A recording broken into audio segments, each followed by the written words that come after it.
I wanted to share my Thanksgiving cactus with you in all her fuchsia hot pink glory. She's really showing out this year. This one is about 4 years old and obviously doing great. You can tell your cactus by the shape of the leaves, and I don't have them memorized, so you can Google it. There's Easter, Thanksgiving, and Christmas cactus. And they are a tropical plant.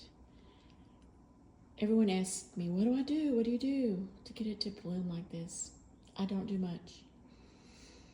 I put it on a covered porch in the summer, and I treat it pretty much like my other plants that are out there. I try to fertilize at minimum once a month, but maybe every other week at times, but I'm not super scheduled about it, so it does get some fertilizer. And then right before the cold temperatures and the frosts were predicted, I just brought it inside, and the buds were actually already starting to pop because it's been so warm in our area. And then we were predicted to get in the 20s, which we got to 27, I believe. And so when it came in the warmth of the house, it just kept budding and blooming and budding and blooming. And I still have more buds to come. But that's all I do.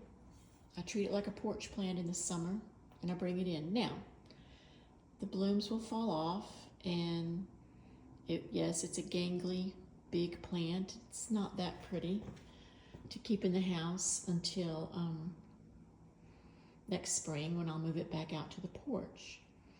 But just like most things, the daylilies, your tulips, a lot of things you only get 1 month out of bloom anyway.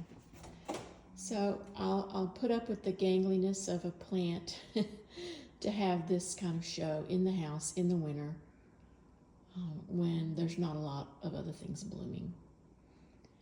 So if you want one, now is the time to get one, because they will be in all the big box stores. They will be in your grocery store. You don't overwater this, and you repot it when it's really tightly packed in there. And this one honestly needs repotting. So I will probably do that in the spring before I set it back out. And you only go up one small size at a time. So it's been a real joy. I had another one a few years back, and it lasted 5 or 6 years. It was equally as big. And I don't know, it got a virus or something, and it just failed. So they can have a problem, and probably putting it outside exposes it obviously to more things. If you have a good sunny spot, I haven't tried it because every summer I've moved out, but this might do fine here. Now, I know about putting them in the dark and forcing them to bloom. This one was already budding, so I didn't see the point in doing that, and it always does so well the way I treat it. But I have another one that I did put in the dark in a closet, and I'm going to pull that out Thanksgiving Day and then just see what it does, if it pops out buds and blooms. I've never done this one that way before, and so I really didn't want to experiment with this one, which I say was a good call. So they come in white, a lighter pink, peach, red. There's one I have that is yellow, really, that a friend gave me. It's a hobby for a gardener. May not thrill you, but I sure enjoy.